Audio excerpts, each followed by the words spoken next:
All right. Assalamu alaikum, Subakir. Good morning, everyone. And also good evening to Jason, who's joining all the way from Melbourne, Australia.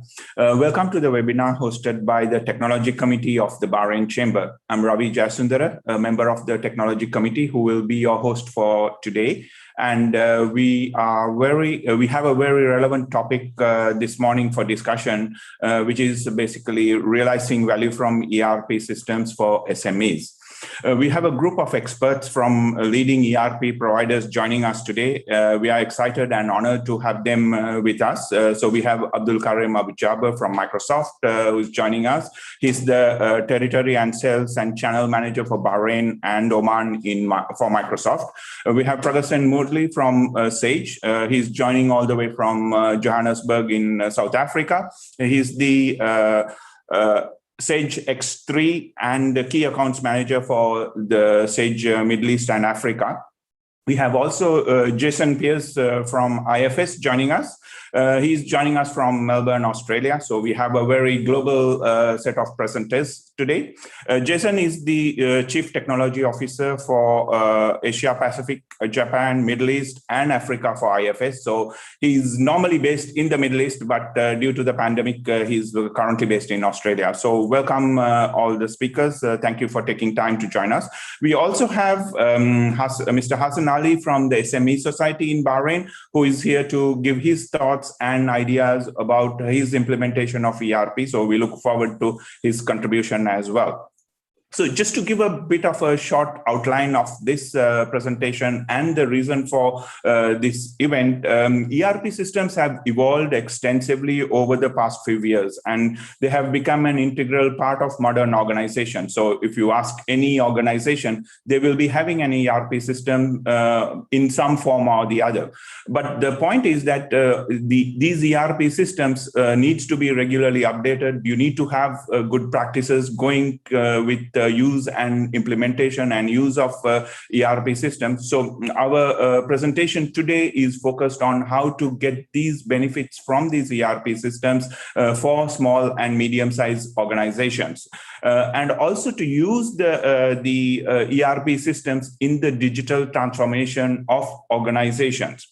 So with over 99% of organizations, or 98% rather, in the Kingdom of Bahrain being small and medium-sized organizations, the Technology Committee thought that this topic is very relevant. And we had a previous session on digital transformation where we had Abdul Karim from Microsoft making a presentation on digital transformation.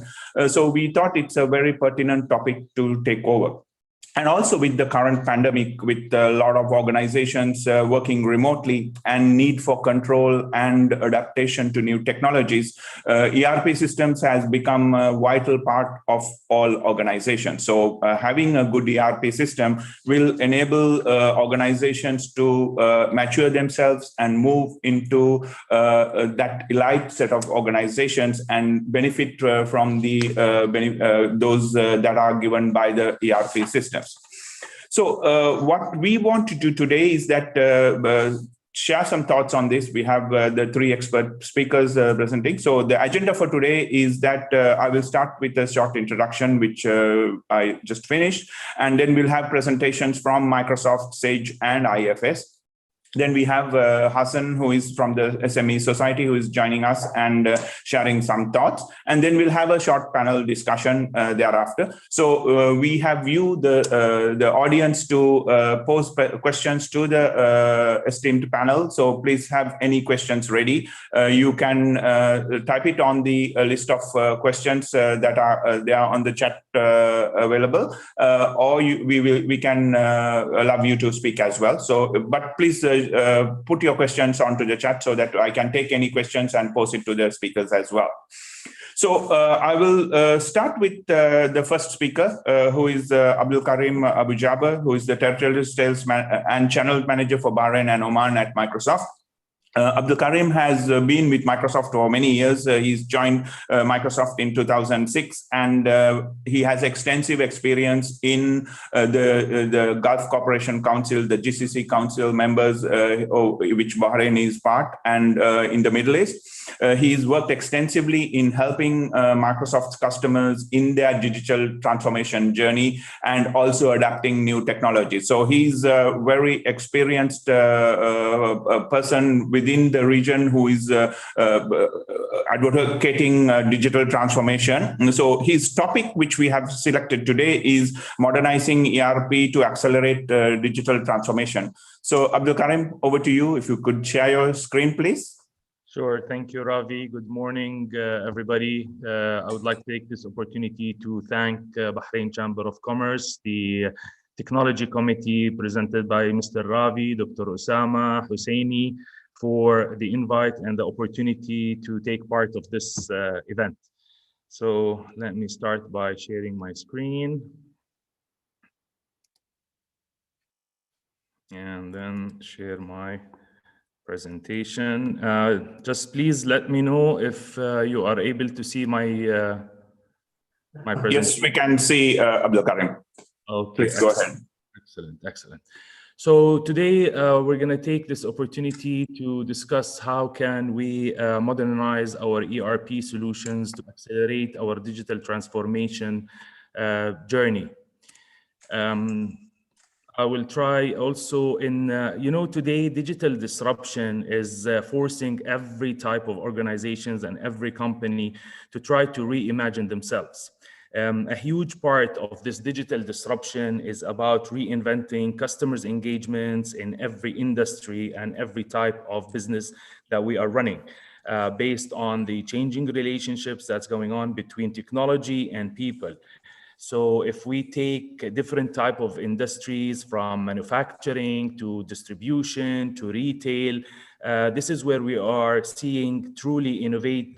These businesses are truly innovating with to ensure streamlined productions, connected products, connecting to different type of back-end factory, Internet of Things, leveraging AI, machine learning, and all these new technologies that is coming up, especially in big data, to make operations better and making the business smarter.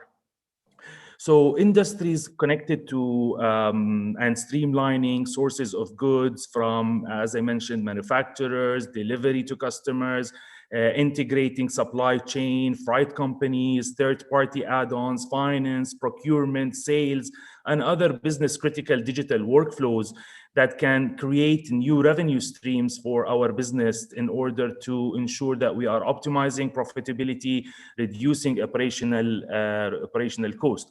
If you can see from the slide in front of you, I'm just trying to show you where it was yesterday from a manufacturing perspective, from distribution perspective, as well as retail perspective, where we were focused on product assembly, cumbersome in distributions. Retail was a one-size-fits-all, while today it has changed a lot. So we are more working towards connected products.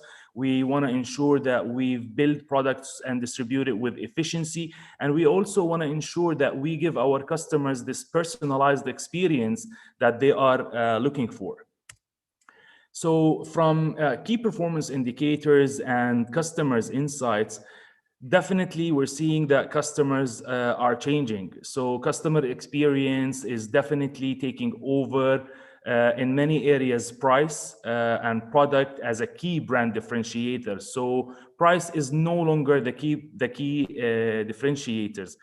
Businesses are definitely adapting towards the new streams, towards and depending on creating digitally enhanced products, services, and new experiences for their customers, which is making them definitely benefiting from taking that leap and that change.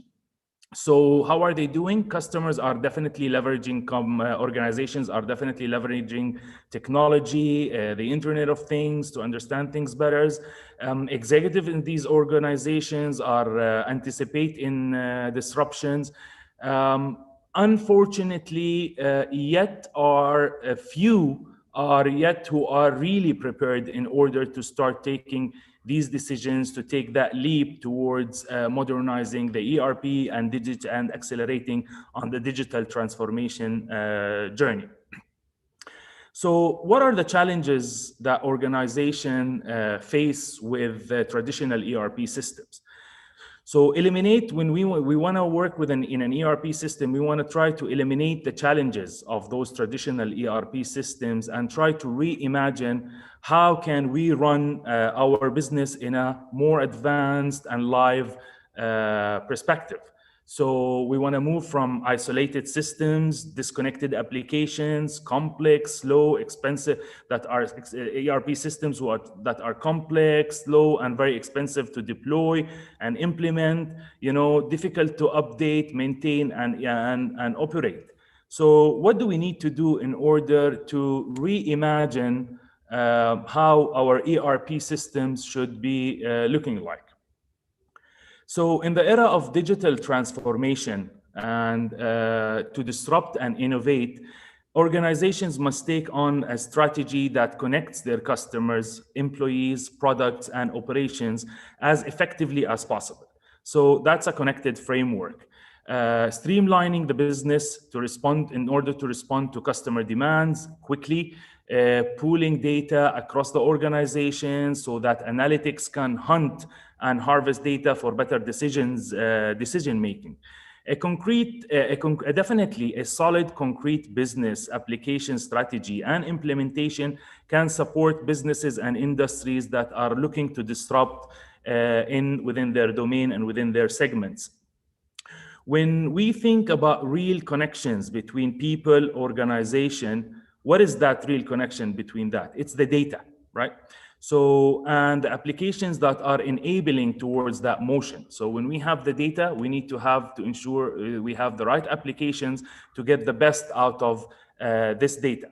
So interconnected business applications are extremely fundamental to ensure the most robust data is being generated and harnessed, right? So that we can have, customers can definitely have an ideal experience with our business. Our employees are empowered to do their best with the right tools. Operations can be ensured that it's effective, efficient across the whole business cycle. And we have the best products and services that are being deployed, that are being offered to our customers. So we can engage with our customers better. We are empowering our people. We are transforming our products, as well as we are optimizing our operation. So this is the digital transformation basics of the journey that we want to ensure we take. So what is the digital feedback loop? Okay, as a digital feedback loop, it's a concept across the core of any business processes, which is ultimately allows businesses and allows you to go and transform, to change your business, to change your processes, and ultimately to transform the industry that you are operating in. If you look at the framework, the digital feedback loop, and this is from a Microsoft perspective, is our guide in many ways in terms of how we are building everything at Microsoft. So this is the loop, the feedback loop that we used internally at Microsoft to digitally transform ourselves when we started our own digital transformation journey, which have helped us to reach to where we are right now, and that what's keeping us rallying around that concept.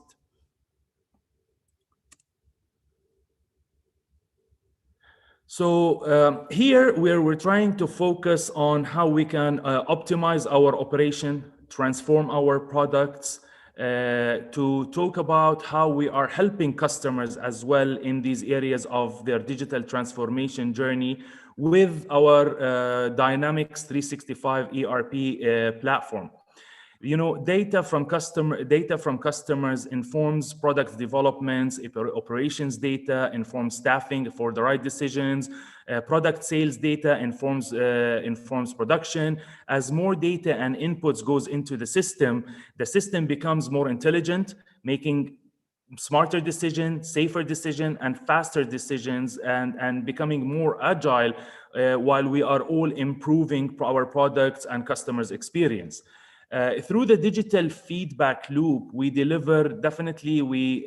focus on delivering innovations that is capable to respond to the business impressive of these key performance indicators and BDMs to take the right decisions towards the market.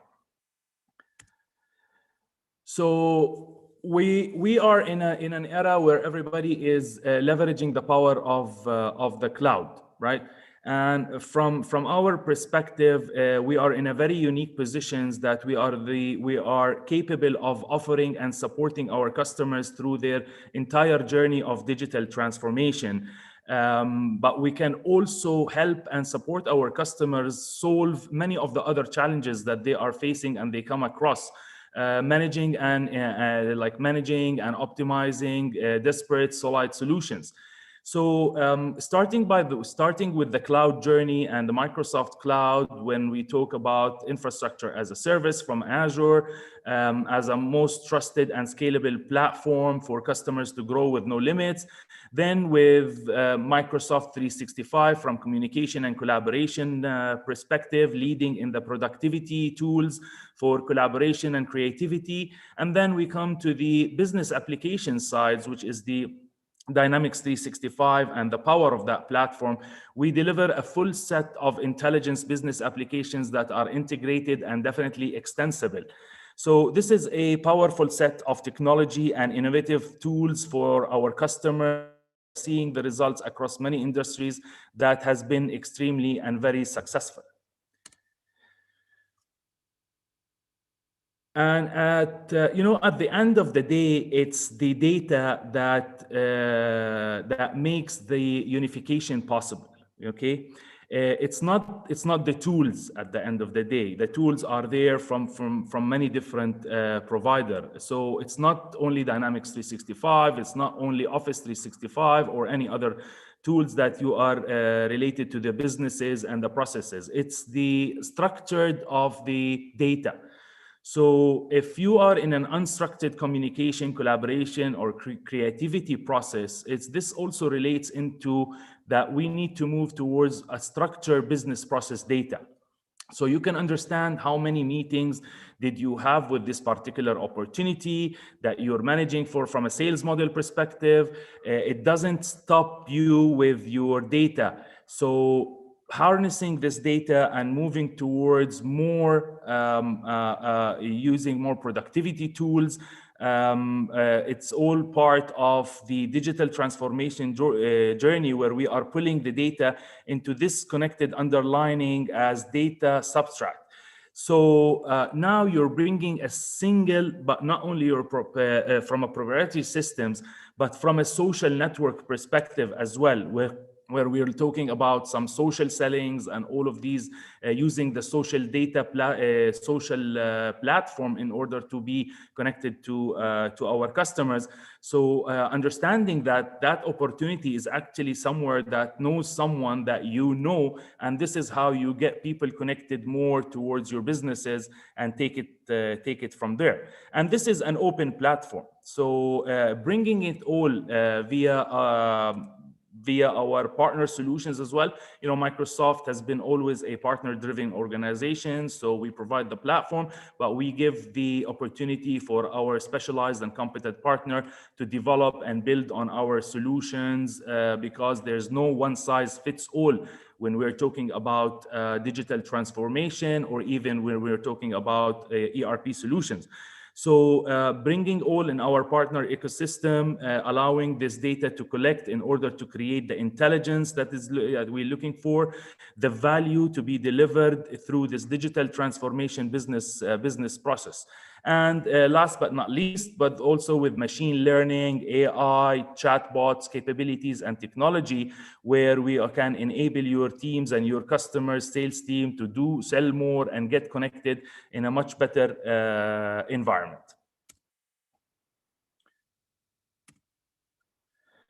So let me just give you a brief about the Microsoft Dynamics 365, which is from an ERP perspective, which we have re-innovated our ERP platform, making it into a module business apps that works great alone in terms of each module, but yet they work better together, which they allow industries and enable organizations to reimagine their business processes, align better within their organizations. Their customers can easily adapt to individual apps at a time they need to ensure that they have the flexibility, rapidly add new integrated capabilities. It provides as a platform a unified data infused with threaded intelligence, a power platform that connects system in a seamless, automated, and intelligence cloud ecosystem, which also allows our partner ecosystem to extend building apps for different specific type of industries. So our strategy and investment in our Dynamics 365 platform and Power Platform results always in a real world business value, delivering applications that are modern, unified intelligence, and definitely ensuring that they are adaptable for our customers. So a little bit of details about Microsoft Dynamics 365, which provides for finance, for operations, delivering unified real-time visibility of finance and business operations for better and faster decision-making, of course. Smarter connected operations and customers experience, strategic data-driven financial insights that can allow organization to get into the needed information across your business very quickly, manage the activities while simultaneously leveraging the global scalability as well and digital intelligence capability, leveraging the cloud that can enable you to grow your business in a much sufficient and faster way.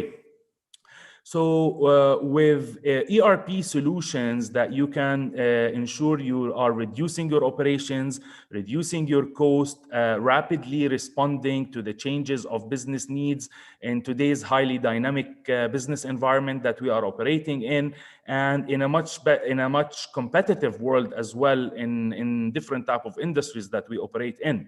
So this is where dynamic ERP solutions empowers you as an organization to reimagine your ERP so you can unlock basically what is next in your business.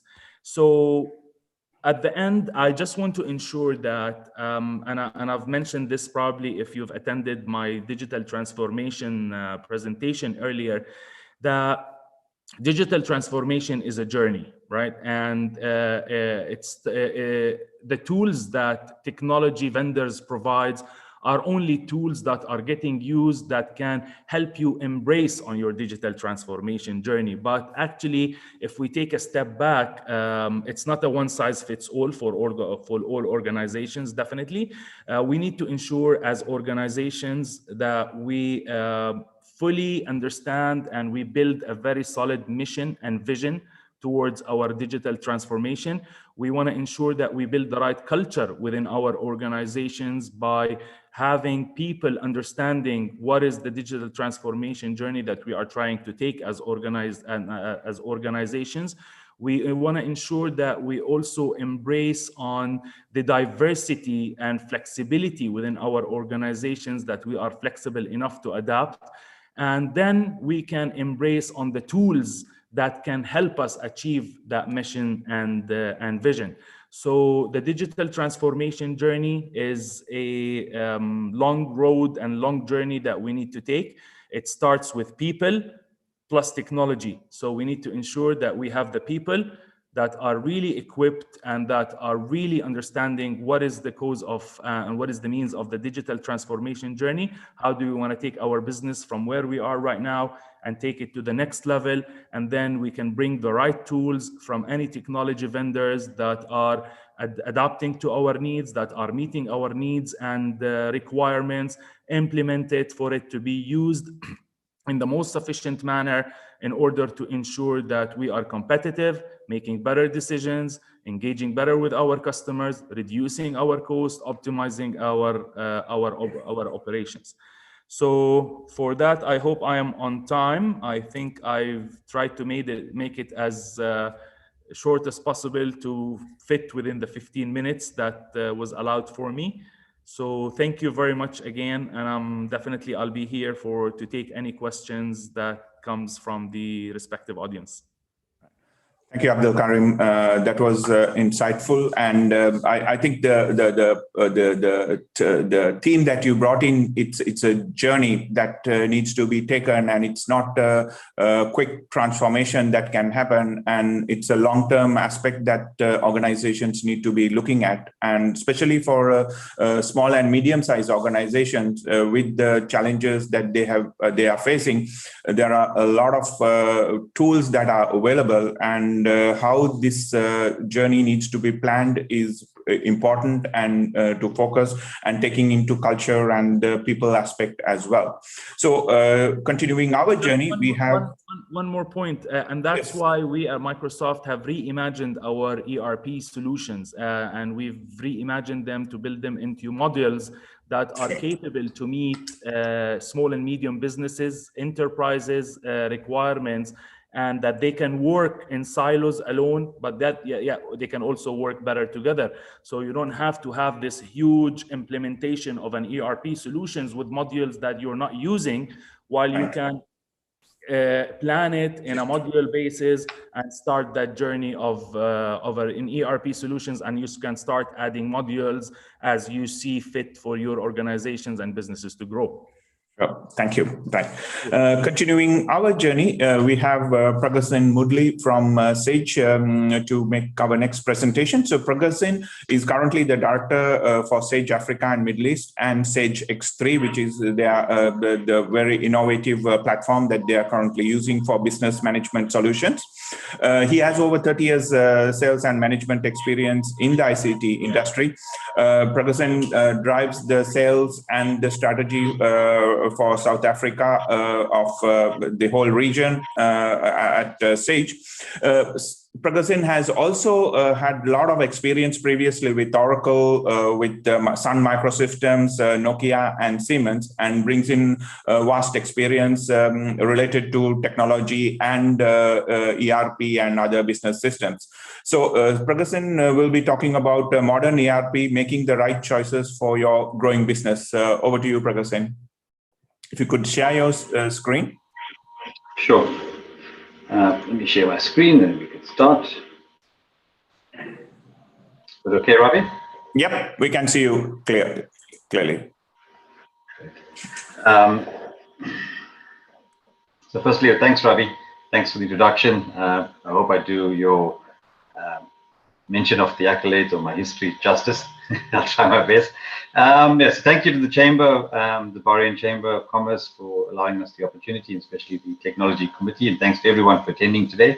As Ravi said, I'm Pragasin Mudli. I head up the Sage X3 business across the Africa Middle East region. X3 is Sage's premier ERP offering globally, and definitely our biggest investment in technology. And I'm going to talk a little bit about modern ERP and some of the considerations that you should make when selecting an ERP system. So whether it's a new deployment or a replacement of your current ERP system, either way, the decision plays a significant role in your organization's digital transformation, particularly when it comes to back office functions such as finance, inventory management, and accounting. The decision could particularly benefit businesses in industries like manufacturing, supply chain, and distribution. And Sage's ERP offerings will be a fit regardless of the scale of your business or the operations, and regardless of your deployment model, whether you have an on-premise requirement, a cloud requirement, or whether it's a hybrid requirement. We cater for all sizes of businesses, and we cater for all deployment models.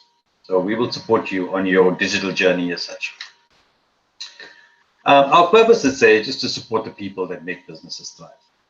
Since the end of last year, at a global level, we've been executing on our vision of becoming a great SaaS company. And we've been doing this by focusing on our three strategic lenses: customer success, colleague success, and innovation. And this has enabled us quite nicely to make decisions as to which customers we are in the best position to serve and how we serve them. And we've already started to realize benefits of focusing on such an approach.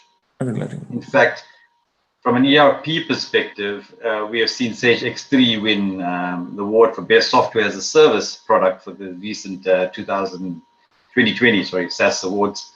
And these awards celebrate the excellence in software and accept entries from across the globe. The judges selected our X3 product based on a holistic view of its strengths as an ERP solution and its role in supporting customers like you to tie together disparate functions. We've also received recognition from the Infotech Research Group, where Sage X3 positioned themselves as the product leader in this quadrant and was a gold medalist winner.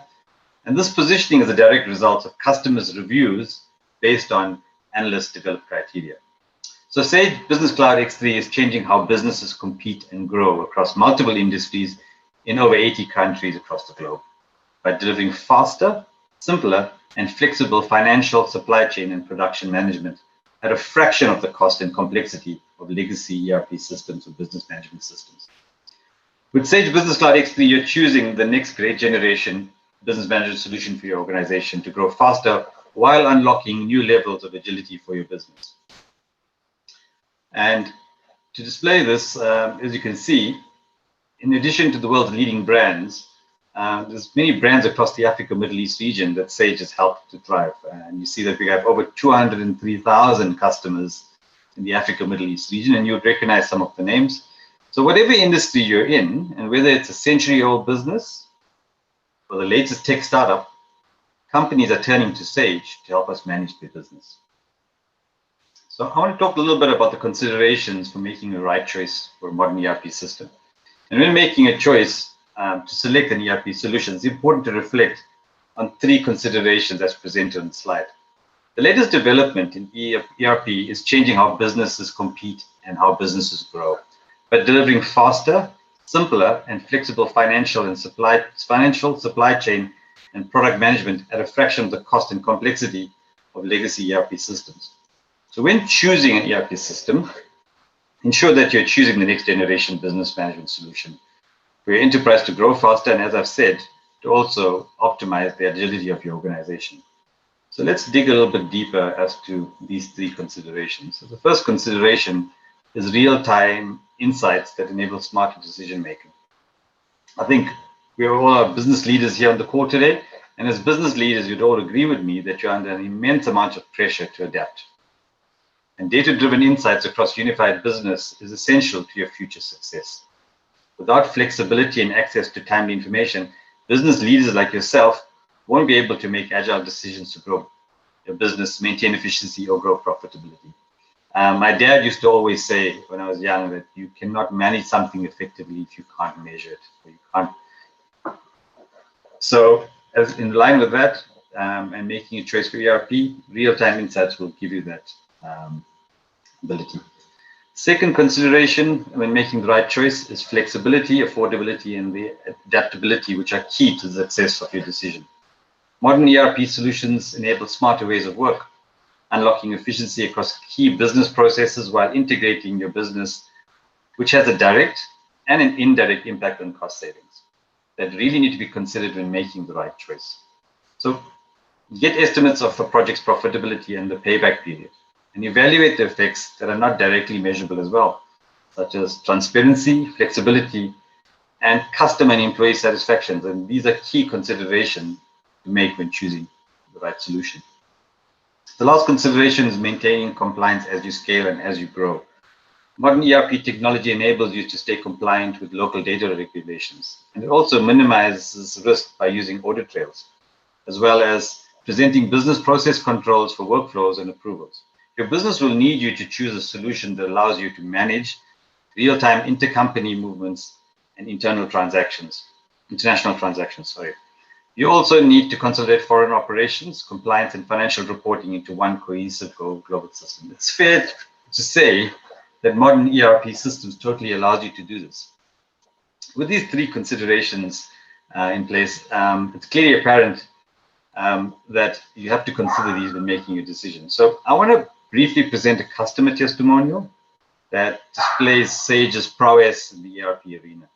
And it's something that some of you would be familiar with. So it is a Middle East testimonial, so a company based in Middle East. I think most of you are most probably aware of Al Dara. So Eldara is a fast-growing global provider of agricultural products. And they required a single system that could support multiple companies in different parts of the world. After acquiring several companies, the management team at Eldara wanted to consolidate its legacy business management systems into using a single solution. And management also wanted some kind of central repository for critical business information.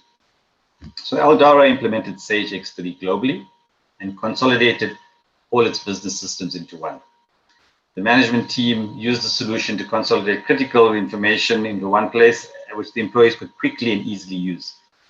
We have a full testimonial available on this customer, which you could watch on our sage.com site, or you could actually search on YouTube.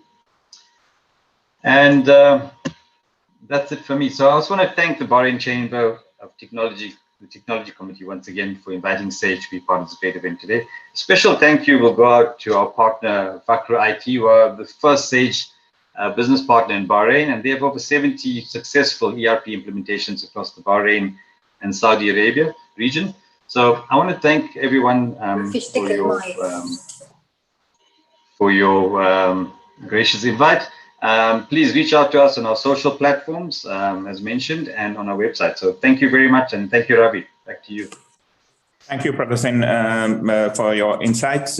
Yes, again, I think you talked about the change, and that's a point that I think we need to drive across to all organizations, especially the small and medium-sized organizations, because we live in a time of change, and adapting to that, we need the correct tools. So again, products such as Sage, Microsoft, IFS, and there is a whole plethora of ERP systems available will definitely help these small and medium-sized organizations to get into that bandwagon. So thank you once again, Pragasin. So we move on to our last speaker, who is Jason Pierce. He's the Chief Technology Officer for Asia, Pacific, Japan, Middle East, and Africa at IFS. Jason is responsible for leading IFS's pre-sales team in the region and is responsible for the initiatives of exploring emerging technologies and their applications to businesses in the region and helping customers to get that correct choice of products together and giving the correct solution. So Jason also works extensively in the digital transformation area, where he's helping his customers and to adapt technologies and move forward in their journeys to improve their maturity. Jason also has a pedigree from Oracle and few of the larger organizations where he's worked and helped customers over there. So he's very eminent and thought leader in this area. So I want to hand over the podium to Jason to talk on the topic. Are you getting the most from your ERP system? Over to you, Jason. Thank you, Ravi. Can you see my screen okay? Yes, we can see. Thank you. Right, thank you. So firstly, Assalamu alaikum. It's great to spend some time with you all today. And shukra to the Technology Committee of the Bahrain Chamber of Commerce. It's great to be able to spend some time with all of you talking about this really important topic. And obviously with the previous two speakers, you've got a good grounding as to the technology piece and how ERP technology is such an important part of the business solutions moving forward. What I'm going to do today is I'm actually not going to talk about technology, which kind of sounds strange for a Chief Technology Officer. But I think when we talk about the importance of ERP to organizations, the technology piece is actually the smallest component of the process that you go through to really drive effective productivity and those types of things. So from a customer standpoint, what I tell my customers is that the ERP solution that you have in your environments is there so that when you get a situation where you are dealing with your end customers, it allows you to be your best when it matters most and provide excellent and great moments of service to your end customers, which means that you'll create a situation where you have obviously customer retention, but allows you also to open up new opportunities, servitization, those types of things, new revenue streams that you may not have thought of. And that all comes down to planning of the environment. If you look at the way that a majority of ERP implementations go, and this is based on a number of studies, a lot of large and medium-sized ERP implementations globally just simply don't meet expectation. And that's because most organizations take a technology-centric approach to ERP. So instead of going through all the planning, the business assurance, and making sure that you've got a very strong change management process in place with your key stakeholders, the technology decision takes over what should be a business decision in most organizations. So if you look at the statistics here, from a productivity and efficiency standpoint, the technology decision being made without those other key components around assurance and change management really means that a lot of those ERP solutions fail to meet the stakeholder expectation, which means, you are spending a lot of money on a solution that does two things: that either doesn't meet your expectation, or the outcomes that you hope to achieve through the solution aren't met because there's been a misunderstanding somewhere through the process of making that decision. When we talk about realizing the maximum value from your ERP solution, there are a number of reasons why some ERP solutions don't actually provide that maximization for you. A couple here, some means that there are a poor software fit, or the requirements haven't been captured properly. And that comes down to making sure that the right people within both the organization, but also the vendor, are aligned to their thinking. They're aligned to the outcome. You share a common goal. There's a lack of accountability to make timely decisions. So projects often get drawn out and they run over time. And that causes frustration with the customer. But also, again, you then move into a situation where you start to rush. You want to go live, and these things really, over the longer term, will reduce the amount of efficiency that you get from your ERP solution. One of the really important parts about going down the path of implementing or upgrading an ERP solution is the quality of data. As Abdul Karim said previously, that the data that you have in your organization is your most important asset. So if your data isn't managed correctly and isn't cleansed, putting it into a new ERP solution really is not going to extract the value, because all you're really doing is putting bad data into a faster tool. You're not really going to be able to leverage and use that data to its maximum capacity. So making sure that to get long-term efficiency, your data is cleansed and managed properly is really, really important. And also, you need a clear strategy. And this is really important, especially in the SMB and middle tier space. Those markets are generally very, very competitive. They're very compressed. So you have to make business decisions very, very quickly. You also have to be able to change direction very, very quickly. But you have to, most importantly, introduce new service offerings and new service types to your customers to really make sure that they are driving maximum efficiency from the product and services that they have acquired from you as an organization. So when we talk about maximizing the efficiency of ERP, it falls into two boxes. The first one is the solution itself. So you can see here, when it comes to the actual technology and the actual software you deployed, these are the two reasons why they generally fail. It's been a poor fit to start with, so the evaluation process hasn't been effective in identifying the right solution, regardless of vendor, and there's been a lack of data integrity. So it's difficult for organizations to extract the value from their data because they actually don't really understand what data they actually own. So the integrity data needs to be fully understood so you can extract that value. But surprisingly, the reason why ERP solutions don't achieve expectation and you're not maximizing the value from them is because of people. So all of the rest of the reasons on this sheet you can see here are all caused by people. Training, funding, a strategy, business leadership, change management, resourcing are all the key reasons why most organizations can't extract and realize maximum value from the ERP. And remember, the ERP solution is the business core of your organization. It's your key technology. So the people part of the solution end to end is really critical. And we need to make sure that we get that right for organizations. Now, what will typically happen is that if there's a lack of understanding of the solution and a lack of understanding of the outcome, then people typically hide behind technology. So all the buzzwords of AI, IoT, AR will come to the table, but really what the customer really wants is assurance that you're going to deliver something that's going to make my business effective. So we've all seen a situation where we go through a multitude of different reasons why we need to deploy an ERP solution. It could be merger and acquisition. It could be the fact that we have a very manual process, so we're not making appropriate business decisions.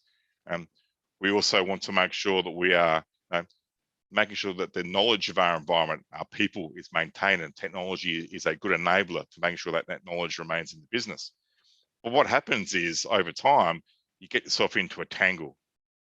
We have a lot of disparate solutions, a lot of third-party integrations, and that creates a situation where you have to have a lot of different knowledge over a magnitude of different products, rather than having the ERP being able to provide most of those functions for organizations.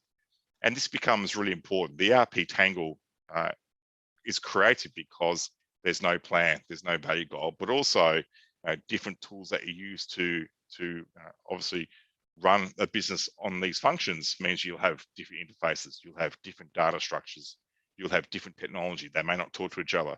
The deployment methods may be different. There may be some cloud, some on-premise, some hybrid.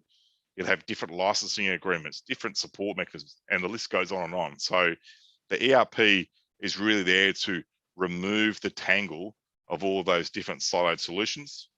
And the choice that the business has to make really is this: is it better to have a fully integrated solution that's 95% of perfection, or do you want to go down a path that has complex integration and a lot of customization, which makes it very, very hard to manage and maintain that solution over time?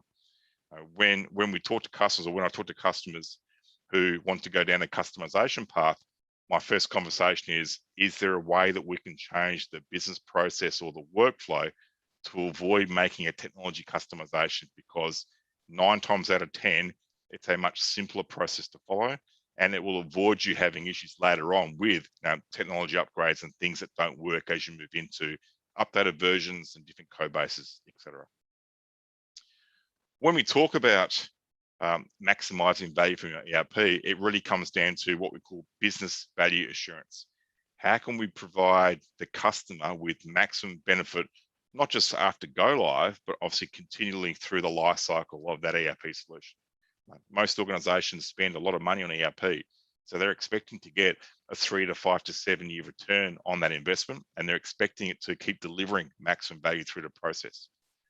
McKinsey did a lot of research a number of years ago, and they found out that there are a number of key reasons why ERPs weren't being maximized. And the 4 key ones they came up with were here. The first one being that you have to have very strong management strategy, and the stakeholders have to be aligned to what the strategy is. The most important piece, which means very strong strategic planning, making sure that you determine what the value and the key KPI measurements are, but also making sure that you're engaging with all levels of staff within the organization. So who's going to use the tool? Make sure they have feedback into the look and feel that they would like to see. What do the processes look like? Second part then is moving into, okay, let's look at the technology content. And that is, do we have a blueprint for what we really need in the organization? Do we really understand the workflows, the processes, the specification that we need? Do we actually understand the current state of our business? And if we do, then what does the future state need to look like? And are there any blockers that we need to remove through both technology and people to allow it to occur? The most important piece of an ERP solution, whether it be implementation or maximizing the value and realizing the value, is building effective teams of people. And that drives 3 key behaviors for ERP, which is governance and cultural change, because obviously every organization has a different culture and they have different governance models in place. So making sure that they're agreed to and aligned on means that you can apply those to the technology through configuration. Making sure that your enterprise architecture is viewed during the blueprinting phase. So don't just think about the ERP as the only solution that needs to be rolled out for a project. How does it interact with the other solutions that you have in your organization? And then how do you create a transformation plan, to add to Karim's point before around going down that data transformation path, because the ERP will be a component of that. And then once you've got that process in place, it becomes, project management, continuous improvement, making sure that you are implementing on that transformation plan, but also making sure that you're controlling scope to realize maximum value. You want to drive an agile approach. You want to make sure you're thinking lean. You don't want to have a big bang, massive ERP deployment. You want to make sure that you're deploying the maximum value options first and then building on top of those as time progresses. So when we look at what business assurance is, At IFS, we go down a slightly different path. We talk about the value assurance model driving digital transformation, which is, what does the business value model look like? If we come and do a value assessment, what are the key outcomes and KPIs that we can expect to extract from the business, and how do they match up with feature function of the technology that's deployed? How do we go about delivering value over the long term? How can we control the value scope, and how can we make sure we're maximizing the benefit of that scope through the duration? But it's a continuous cycle. So this is just a once-off. It's not just here's the go live and here's the value. It's okay, in 6 months' time, and 12 months' time, and 18 months' time, are we still extracting the maximum value through the ERP solution based on what our original scope and our original KPIs were? The way that we untangle the business, again, is that strong combination of people and technology. So how do we make sure that we are connecting our people to the right tools and using the right processes? How do we make sure that the technology that we are deploying has a capability and functionality that suits my business? Making sure that the vendor that I'm choosing isn't going to mandate a specific way of doing things. I want the flexibility as the customer to determine how the ERP should work and function in my business. You need to make sure that the people in your organization are valued. They are a key contributor to the ERP success, but they are also going to be that driver of realization of value over time. They'll have the knowledge of the tool. They know how their jobs progress. They know how to use the technology. But most importantly, from a people standpoint, you need to get them to adopt the technology to drive maximum value. I have to make sure you have, support levels, not just for software support, but supporting the business assurance model. And then over time, if your business determines or has a use case for intelligent automation, then great, apply that as part of the solution. But don't build your ERP solution around intelligent automation, because you may not have the maturity in the organization to manage the complex infrastructure that may require. One of the most important ways, and probably the most important way of realizing the maximum value from your ERP, is to drive a consistent user experience. The users are the most important people in your organization when it comes to ERP. So that means that we have to give them tools to use that they are happy to use. And what we do with our IFS, but also Microsoft and Sage and other vendors, is we want to make sure that the interfaces that we provide to the customer have a look and feel with tools that they are already using. So a lot of social media type tools, we extract the best practices from those websites and the like, and we try to deploy those into the consoles and the clients that our customers are going to use, so they can very easily use it. It's intuitive, it makes sense, and they can very, very quickly find and use the information that they require and action upon those. So driving adoption means that user interface is really, really the most important part of the ERP solution. So then when it comes to what are the key things as an organization that you should look at when you want to drive realization of performance and effectiveness, it comes down to 6 key parts. It has to be fast to adopt. It can't have different types of clients, can't have different types of logins. It's got to be a very simple process to roll out. It has to be easy to use. You have to be able to very, very quickly and simply tailor the solution to your business requirement, not be forced down a particular path through a rigid ERP solution. You have to make sure that you can integrate to best of breed third party. So the ERP solution becomes what we call the digital core, and then you'll be able to integrate into Power BI and Office 365 and other tools that are maybe specific to industry. So integration is very key, but it has to be done in a way that allows future growth. It has to be an open standard like OData, REST APIs, for example. It can't be a very specific vendor-specific integration standpoint, because you can't move, you can't migrate, you can't upgrade from those. Has to be cheap to operate, obviously, and there's efficiencies through cloud services, but there's also efficiencies through on-premise deployments if it's deployed in the right way.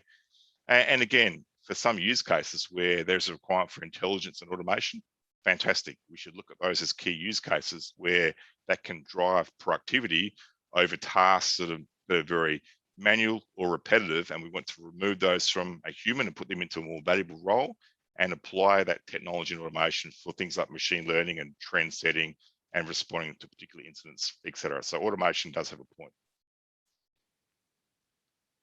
when we talk about the long journey about ERP, again, we said it's going to be a 3 to 5 to 7, in some cases a 10-year journey. The ERP solution has to be able to bring innovation to life over the journey. So you need to be able to start to leverage things such as digital twins. You need to make sure that you are applying contextual intelligence to make better decisions and provide great information and benefit from the data that you've captured. The augmented collaboration, using things like remote assistant and augmented reality are great for doing customer service and troubleshooting issues that are occurring out in the field with some of your technicians if you're using ERP for a maintenance supply chain environment. Being able to leverage IoT and the information that IoT devices give you to automate the process of creating service requests or sales orders or purchase requisitions or triggering off finance and invoicing type situations is really important. And again, automation robotics does have a place to play, but it shouldn't be the wow factor. The ERP wow factor should be the user experience and the ease of use. So Shakran, thank you very much for your time. I hope that you found the session valuable, and I'm looking forward to getting some very good questions. Thank you, Jason. Some good tips for any organization who is going into an ERP, and especially your point on upgrading of the organization that is needed. I think it plays a big role in changing the mindset of the people and the stakeholders within the organization. So some good thoughts on that. I'm sure there will be a number of questions from the audience who will have similar queries related to those areas. So we'll shortly go into the our panel and the question and answer session. So if you have any questions that you want to pose to any of the speakers, you can either raise your hand where we can unmute you and you can pose your question, or alternatively you can type it into the chat window and we can take that question as well. So please feel free to pose your questions. So I will go now to a practical case where we have a member of the Small and Medium Association in Bahrain, Mr. Hassan, who is joining us. So Hassan, I would like to just ask a few questions from you on your experience of your ERP implementation as an end user and a business owner. How did your organization benefit from implementing an ERP system? So if you can shortly, briefly explain to the people in the call, please. Good morning, everybody. Thank you very much, Mr. Ravi. I would like to thank Bahrain Chamber Commerce and especially the Technology Committee organizer for organizing this webinar, and also Dr. Osama also. And also for giving me the opportunity to talk about the implementation of the ERP system. Actually, my experience with the ERP system, it's been actually for a long time. Before we implement the ERP system, we had difficulty actually. There was complaint from the staff, they were overloaded. As a training institute, we are registering a student for courses. So in the registration, the names of the learners are different, and the attendance different, and the invoice is different. So there is inconsistency with the data. And it was creating a problem for our customers and also for our staff. So we thought about it very carefully, and then I said, okay, the software will be the best solution for this. So since that time, we implemented the ERP system. At the moment, we are implementing Odoo open source system. I will just talk briefly about it, but I don't say this is the best software, but I'm saying it's a very good system. The ERP system we use is also integrated with our website. So basically the website is built on the ERP system. So any course we bought, any group, we publish it to the website. Customers can search for the data in the website, and they can book for any course. So they can book a course, automatically the person will be registered for that group, and an invoice will be created. Both the training coordinator will know that this person by emails that he's been registered. The invoices automatically created, and then will come the finance. So basically, is the module has the software has got all the sales CRM. Right. It has got the education, which is customized for us for our training institute Al Mashriq. We have the finance, invoicing, and so on, receivable and payable, and so on. We have the payroll, where the attendance of staff are automatically taken by, from fingerprints, in the entrance. And we have various reports and so on. Okay, we have the purchasing, we have survey modules, we have, so it's a complete system. Right. Now, for example, in the CRM, for example, any customer can request for a quotation. And if the customer already data is there, within 1 minute, an email, a quotation will be sent to the customer. If, for example, he confirmed, we just enter the data of the students. Some of the learners, if the learners are there already, we just select them, and then automatically we can confirm the course and generate an invoice. And again, it goes to the accounting, and there will be a follow-up automatically, without even then, but it's good that, it's only validated by the accountant, but normally done everything automatically. The attendance of the learners are done online also through the system. So basically, like everybody attends, but the trainer there will decide which learner is, which trainee is late, which one absence, and so on. So this is also done automatically. The marks for students are also entered. This is also published in the portal of the student as well as the companies. The companies have username and password. They can view who are their, who are the students they register and what are the status, their attendance, their results. At the same time, the student also himself can see this one. Customer can also see the invoices and to see the status of the invoices.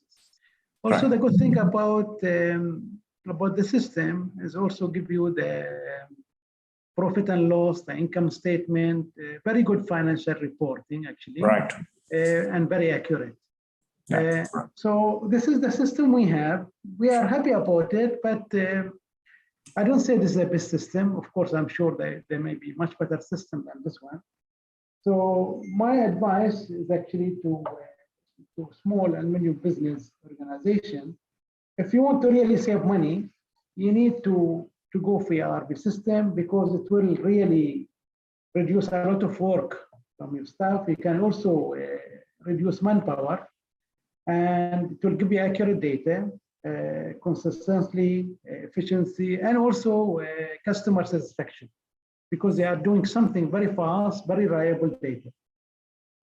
But before investing, you have to see what are your requirements. What do you need.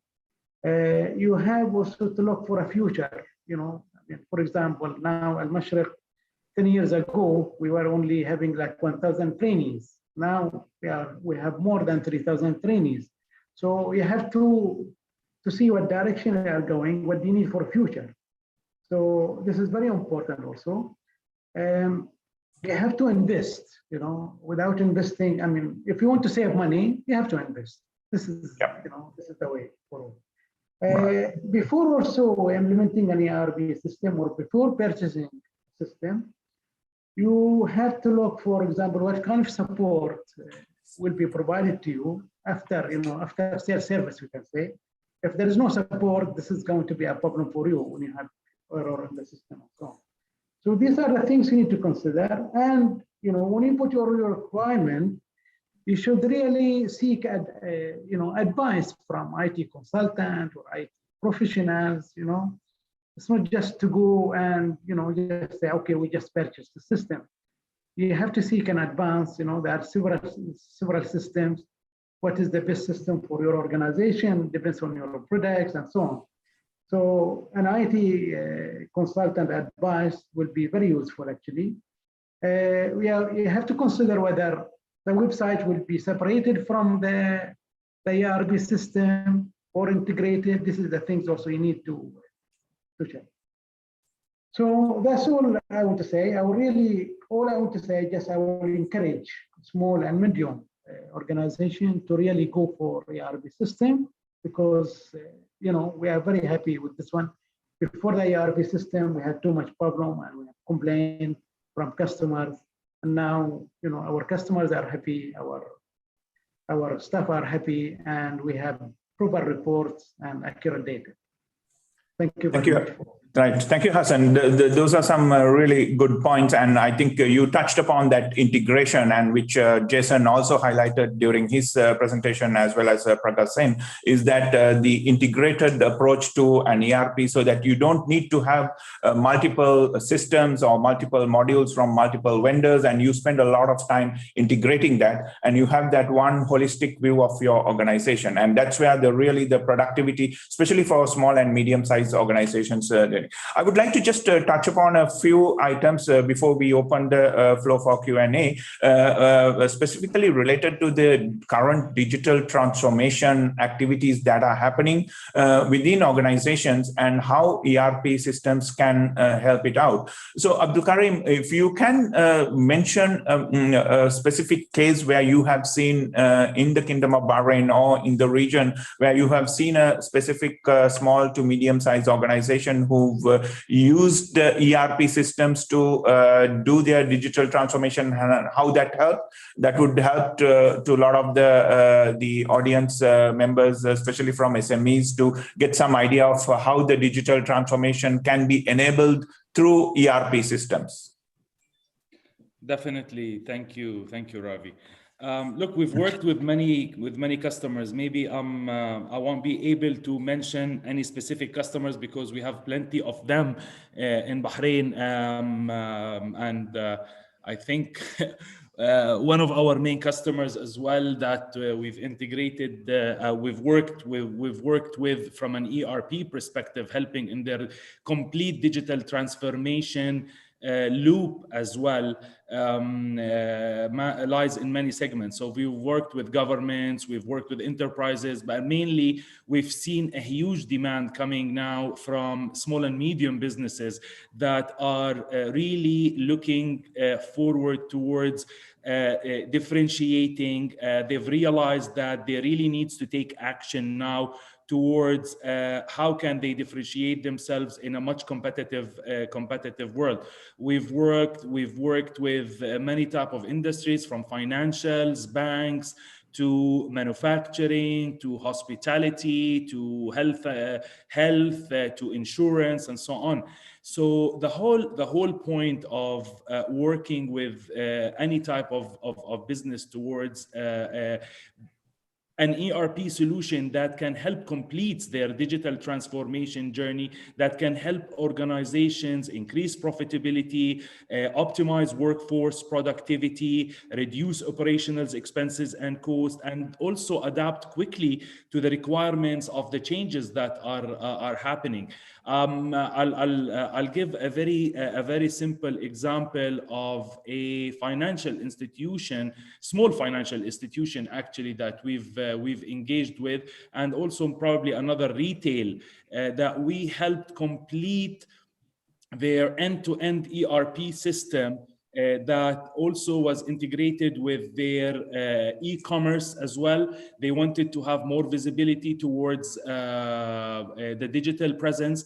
They started engaging through social media and selling through social media. So we worked with them through the different modules that we have in our ERP solutions to incorporate and integrate all of these platforms towards a one simplified solution that helped them in their financials, that helped them in their operations, that helped them reach more customers, that helped them being more exposed with their products, with the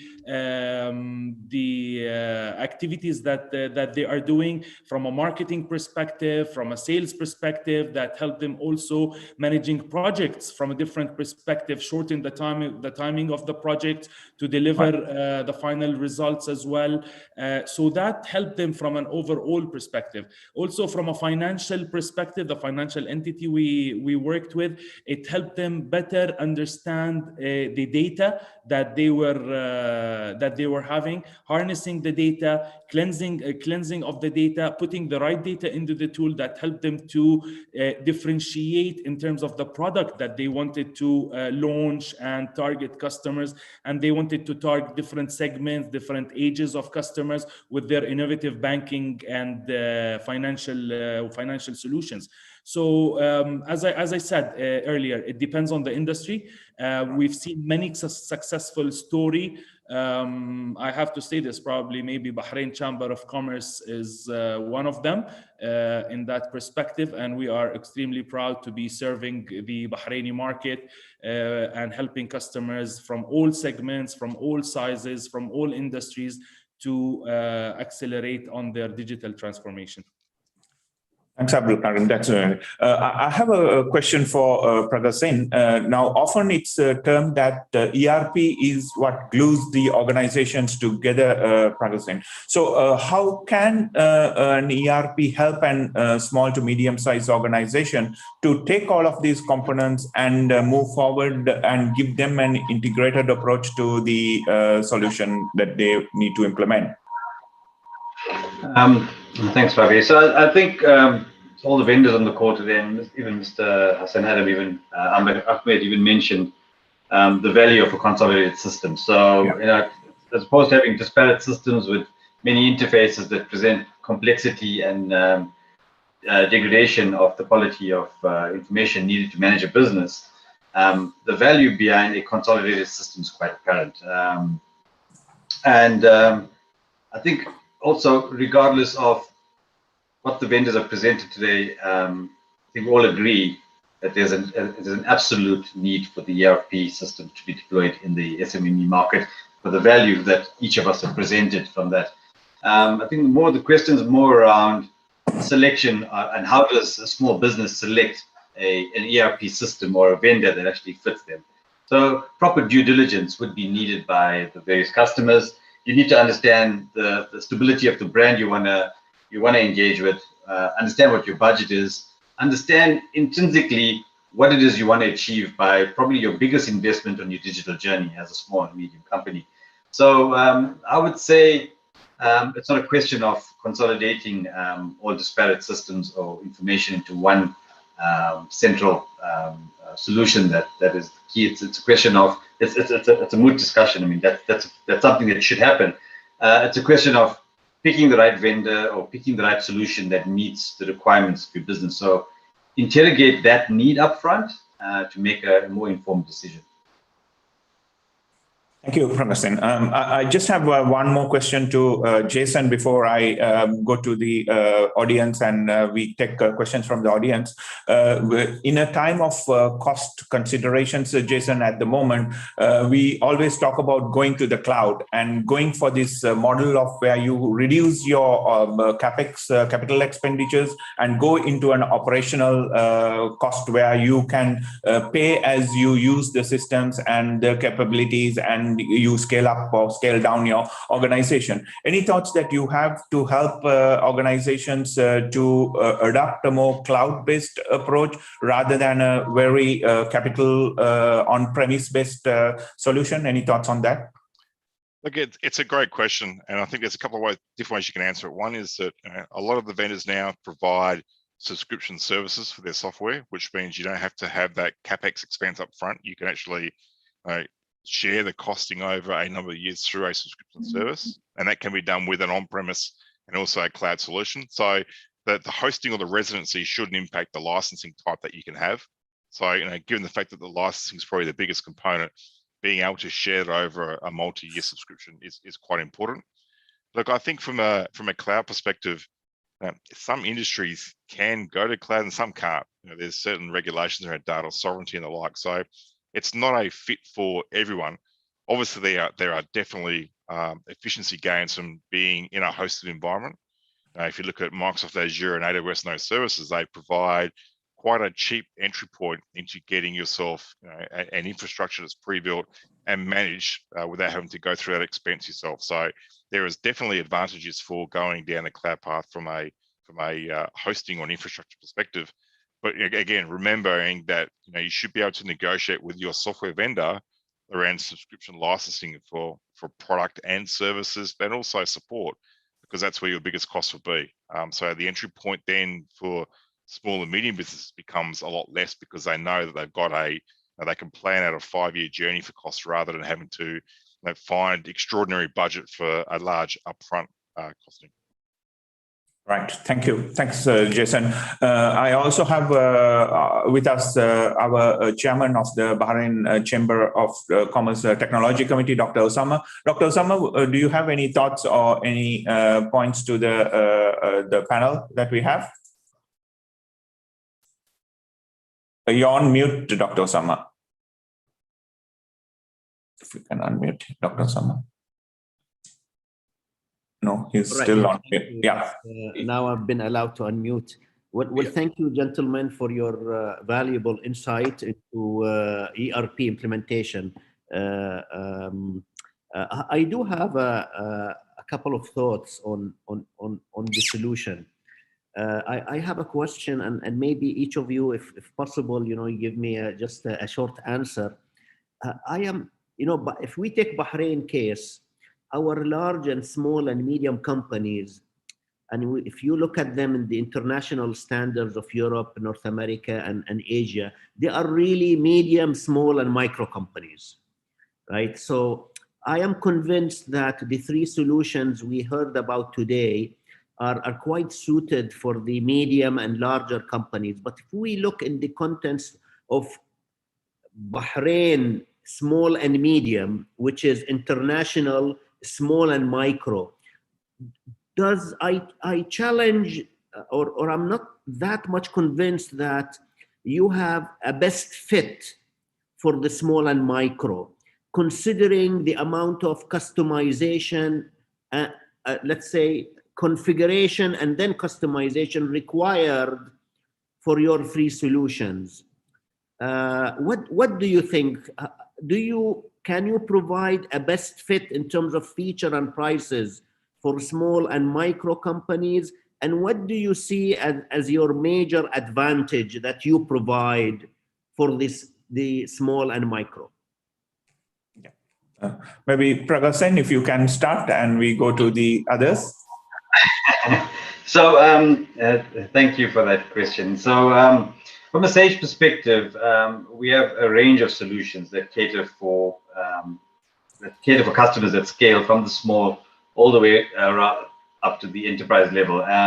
If anything, we focus on the medium or mid-market segment more than the large enterprises, because that's where our sweet spot is. And if you align the Bahrain business landscape to what we do in our biggest market in the region, being South Africa and thereafter Dubai or Middle East, UAE, you'd see this, we have the same penetration. So we cover the smaller market adequately with products that we have in our portfolio, and we scale up as per the customer requirements. So a journey with Sage would provide a customer a full array of solutions to support his growth aspirations. So we don't have any stress about that. We don't have any stress about meeting the customer demands in your local market. We have a solution that will fit. From a customization and implementation perspective, we do have a channel that covers all our products, especially in Bahrain. So we do have local presence with business partners and channel partners. And from a customization perspective, we can cater for that as and when required. Yeah. Jason, your quick thoughts, please, and then we'll go to Abdul Karim. Yes, thank you. Thank you, Dr. Osama. It's a great question. Look, I think there's 2 ways you can look at it. Now, obviously, all of the vendors here have a customer presence in UAE, the Middle East, etc. So we have customers that range from maybe 25 to 50 users right up to enterprise. I think it's not the size of the organization that matters in terms of the 3 solutions that you probably see. I think the most important point is what's the best solution. In an ideal world, the point was raised by yourself and Rashid, I can see in the comments around customization. Ideally, you want to limit the amount of customizations in those environments. And that's done through feature functions. So you have to make sure that the specification that you build matches that customer requirement and reduce the amount of customization where possible. So I think that's almost a moot point. Costing will be obviously something that you'd look at, but I think from a feature function standpoint, the size doesn't matter. Look, I think if you looked at Bahrain too, and this popped into my head as a wild idea, the Bahrain Chamber of Commerce may also have the ability here to be quite creative with small organizations and maybe create a cloud brokerage model where you could have groups of similarly typed customers grouped together in a brokerage, and you could buy an ERP solution and split those across multiple small organizations to allow you to obviously purchase at scale, but deliver the same functionality that an enterprise ERP would have, but in much smaller chunks. So for example, you may have an SMB that's in pick an industry, like a smaller industry, and you may have, okay, I've got 5 or 7 organizations in that SMB vertical. Why couldn't I, as the Bahrain Chamber, create a cloud brokerage that says, we will help you to fund this project and these licenses by buying a bulk solution, but split it into smaller parts. So, there's ways that the vendors can be creative. And I know at IFS, we certainly have followed that cloud brokerage model in other parts of the world.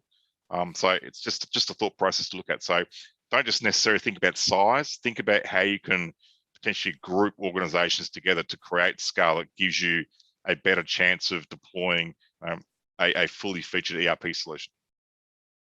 Thank you, Jason. Abdul Karim, any thoughts quickly before we go to the next question? Yes, I think both gentlemen have addressed it, especially with what Jason had mentioned. In the new innovative and adaptable platforms that Microsoft have provided, actually we've came up with multiple type of ERP solutions that can cater for multiple type of customers and sizes as well. So if you look at the different plans that we have in ERP, we do have plans that actually cater for small businesses. We do have plans that can cater for medium-sized businesses as well as enterprise. That's why we have introduced the modules within Microsoft that can be taken from only sales perspective, marketing, services, finance, operations, commerce, and even HR. And that's where the customers have the options to choose how do they want to go and drive that deployment.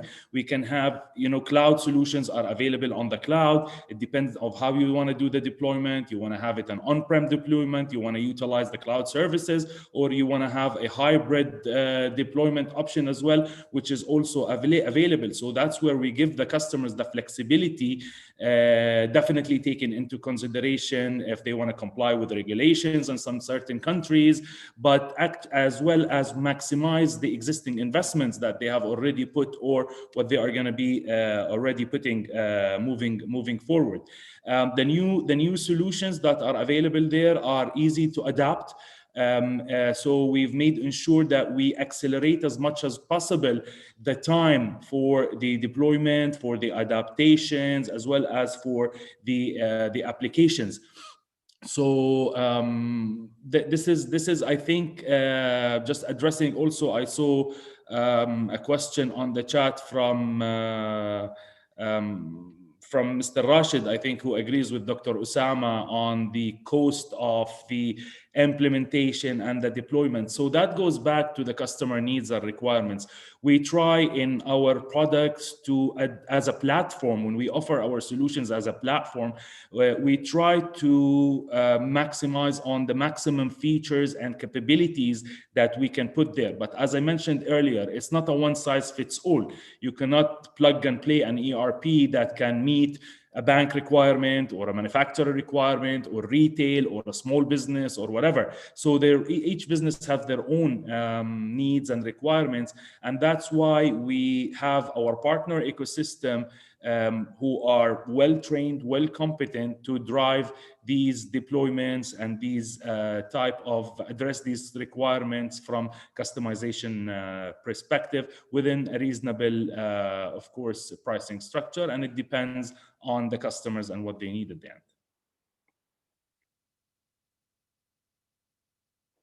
We can't hear you, Ravi. Sorry, I was on mute. Thank you, Abdul Karim. We have a question from Mr. Badr Al-Manai. If you can go ahead with your question, Badr. Yes, thank you very much for your insightful presentation and solutions.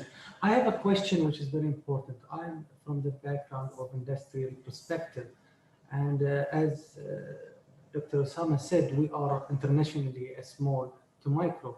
Now, you mentioned very good, you mentioned the software's licensing and security that all comes as a financial aspect.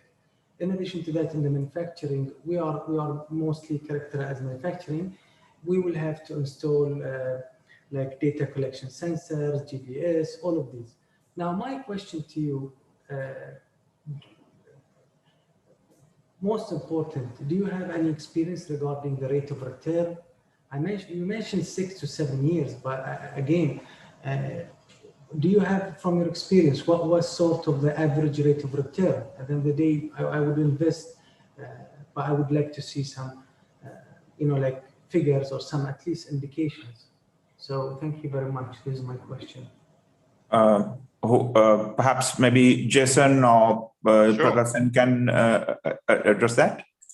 Yeah, thank you, Badr. It's a really great question. And it's a question that we obviously get a lot from customers. So again, in my presentation, you would have seen there's a lot of emphasis on business value assurance. And part of that business value assurance is really working with you as a customer to identify what that value plan looks like, what the business case looks like, how you can actually work out what the value drivers are within the organization, but also identify key areas where you can see significant improvement in those KPI metrics.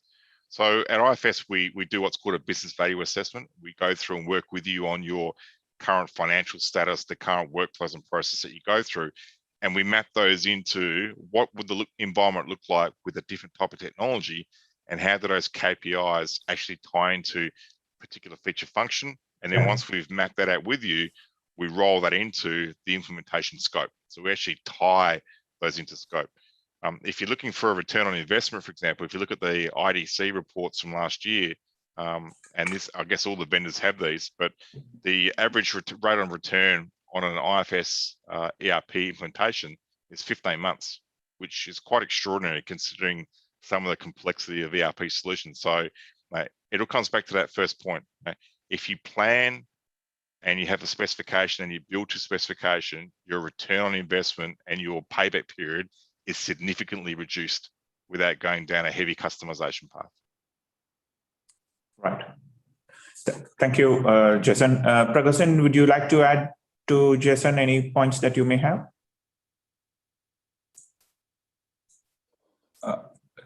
Can you unmute him? So just as I was supposed to do, Sage would also present a calculation on ROI, obviously depending on customizations, and then we would present that back to the customer. However, if you look at our smaller systems for smaller customers, obviously the ROI is much shorter or lower, and we could actually have an engaged discussion on that for various customers.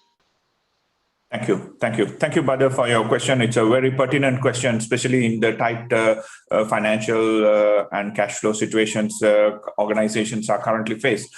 So I don't think there is any other questions, but I would like to touch upon one point to close off with at the moment, is that the use of these new technologies such as artificial intelligence and robotic process automation, and the speakers spoke around it. But I'll just like to go through the three of you individually just to ask a quick question.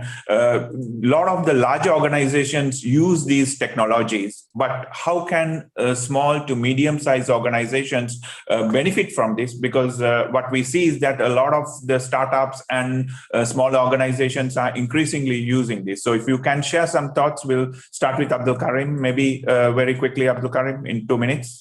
So thank you, Ravi. Yes, I'll tell you from a Microsoft perspective, if we want to compare the growth that we are saying as Microsoft between small and medium businesses and our enterprise business, you'll be surprised that our small and medium business is growing way much faster. We're seeing more small and medium businesses accelerating on their digital transformation journey. Adaptation of technology is becoming more and more. The past year and the situation that we passed through, I think pushed organizations as well to accelerate on digital transformation, to look towards more productivity, communication, and collaboration tools, as well as how can they adopt more solutions that can optimize their infrastructure, optimize their operations, reach more customers, increase their yield, and so on and so forth. It's also, customers are becoming very smart in the technology, the vendor, the solutions that they're using. So they are always looking towards solutions that are can be easily deployed, faster deployed, with a lower cost of ownership. Taking advantage of the existing solutions that they have, and how they can cross and integrate with it.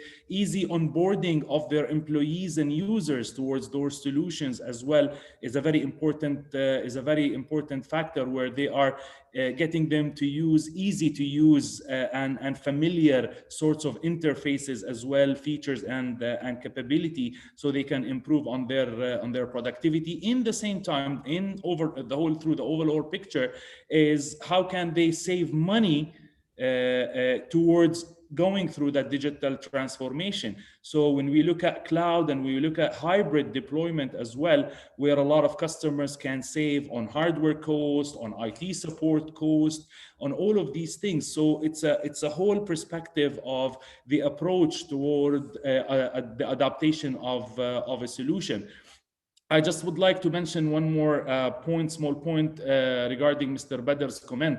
So from a Microsoft perspective, we've seen customers who have adopted ERP solutions, and there's a report that is publicly mentioned from a return on investment perspective. In that report, we've seen customers who have saw a return of almost $17 against each dollar they have spent on an ERP system.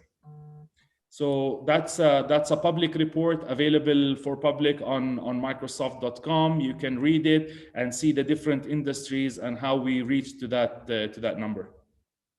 Thank you, Abdul Karim. Prakash, would you like to add anything to that? If I got the gist of your question. So I believe that every business is unique in the requirements. However, growth aspirations should not be limited by your ability to adopt technology. So if you look at an ERP system like Sage, for example, can Sage integrate and allow you to utilize the latest digital technology that's out there, whether it's RPA, AI, or any IoT device that you wish to bring into the solution? Yes, it can, and it integrates very well. And the same with other vendors. You need to consider that the system is able to maximize your return on the investment on technology that you make. As I said previously, for most small companies, when they embark on a journey in ERP, it's probably the biggest investment they make on their digital journey, especially for smaller companies. And then it's unique to their business requirement, and they need to understand what it is they want to achieve. Is it cost savings by automation? Is it cost savings from understanding your business better with consolidation, whether you're consolidating your HR system into it, whether you're consolidating centralized purchasing and procurement? So those are the kind of questions that's unique to your business, and the pre-analysis of that requirement in consideration with your digital adoption or your digital journey as such is quite key. So to answer your question, yes, from a vendor perspective, we have no issues working with adoption of new technology. And as I said previously as well, we scale throughout the entire business size as well to make provision for that. Thank you. Jason, any quick thoughts on that, especially the adoption of robotic process automation or AI for small organizations? Yes, absolutely. I was trying to get myself off mute. Look, I have a slightly different take, and I think it comes in two parts. One is that from a vendor standpoint, we've embedded a lot of technologies into the solution. So AI, AR, machine learning, et cetera, are all part of the suite that a customer gets regardless of size. But I will say that the reason why we have done that is because a large number of our customers who are in that SMB and mid space have dictated to us they want to see those technologies in the product. If you look at adoption of augmented reality and AI, for example, that's being led by SMB. It's not being led by the enterprise customers. The enterprise customers have too much change management to be able to deploy that technology in a really speedy way. So what they're doing is they're actually looking at the SMB and mid-market to see how they're using the technologies and then looking at applying those in either certain business units or business verticals. So I think for Kingdom of Bahrain, the SMB market has a really good opportunity to show larger enterprises in both your country, but also the region, how you can actually leverage these technologies. Because the smaller you are, the more ability you have to change direction very, very quickly.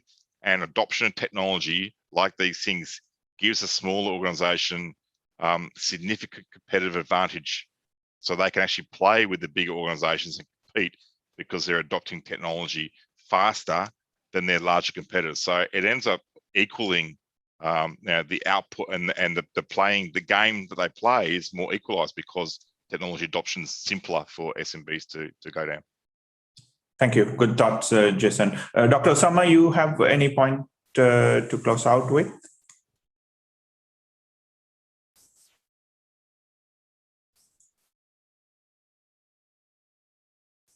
I think Dr. Osama is on mute. Yeah, you can speak, Dr. Osama. Sorry. I am on now. Thank you. Yes, I have a question. I don't know if there's time, but let me put this point through. The small and micro businesses, although they would like to transform, they're not really technology. Many of them are not technology companies and they're not tech savvy. So, and they don't have IT resources and they may not have the proper knowledge. They want to transform, but they eventually, of course, have a problem in forming clear requirements, a problem in data cleansing, problems in onboarding their staff. Do you think that your local partners are sufficiently capable to guide these small and micro businesses?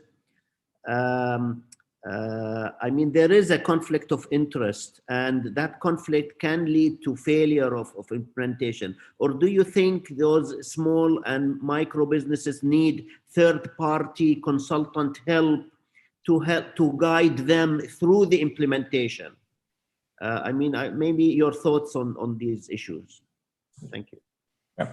So, Ravi, if I could take that. Sure. So I, from a small and medium perspective, obviously, a lot of the overhead is finance heavy, unless it's a specific manufacturing or distribution industry that caters for resources that can provide domain expertise for those areas. However, employing a consultant adds value, yes, but I think primary to the small companies' requirements would be, how do you enable your current headcount to be provisioned on the system? And it's a question of, does the vendor have adequate training, especially from a user adoption perspective? I mean, what can you provide for the customer to adopt the system? And it's something small companies should consider when they embark on the journey to select an ERP vendor. And what is that investment by the vendor to enable the customer to be proficient on the system? More importantly, if you're implementing a new system and you don't have skills in-house, how are you accepting the system into commercial operation from your business partner or your channel partner? I mean, how are you ascertaining your requirements if you're going to purchase something that you're not too sure how it works? So training in advance and enablement of your current headcount is vital, especially in smaller companies where the headcount is a premium. Like you mentioned, smaller companies have specific focus. So I would say it is a double-edged sword. So enablement will give you a lot of value, a lot of return.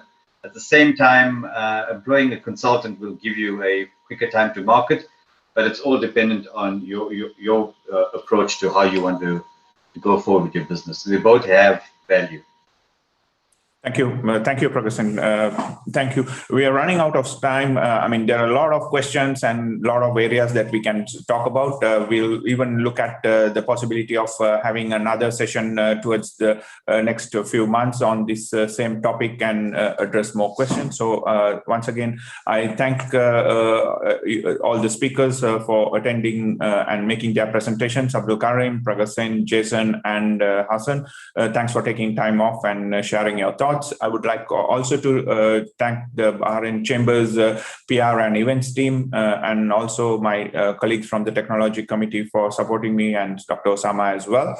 And a big thank you to you attendees for taking time to attend these presentations, and I hope that you gained some thoughts on your ERP journey and how to transform your current ERP to the next level, and take some tips from this. And if you have any questions, please drop an email to the Tech Committee email, which is there on the chat, which we can address. If there is any queries that you have, we can take it offline as well.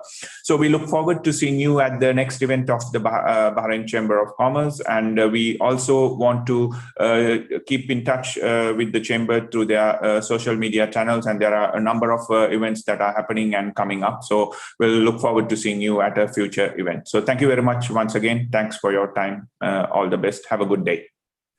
Thank you. Thank you. Shukran.